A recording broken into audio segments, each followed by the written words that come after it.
Rohelise toote kampaania on vabatahtlike algatus, kus märgistatakse kauplustes öko- ja mahetooteid.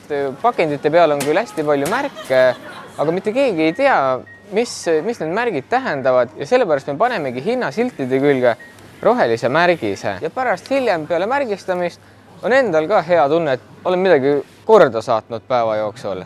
Tulin märgistama tooteid, et ema, vanaema, onu, isa, laps näeks poes rohelist märki. Siuke märk on, süda on rahulikum nende ostude suhtes küll. Et ma ikka jälgin, et väga palju keemiat sees ei oleks ja siukse märgi peale sattudes on teatud siukene kergendus täiesti olemas. Vabatahtliku töö annab palju tutvusi ja annab võimalus olla aktiivne, teha midagi, muuta maailma.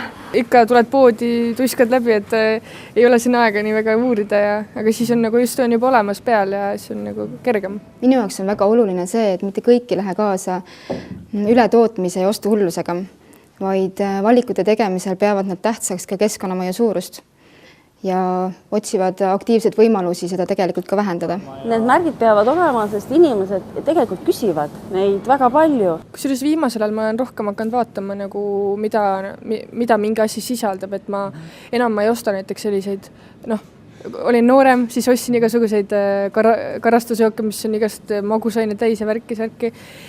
Aga nüüd ma ikkagi üritan vältida. Tahan selliseid puhtamaid asju.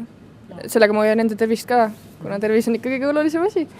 Endale ma saan lubada seda mahetoodangut nagu vahetevahel premeerimiseks.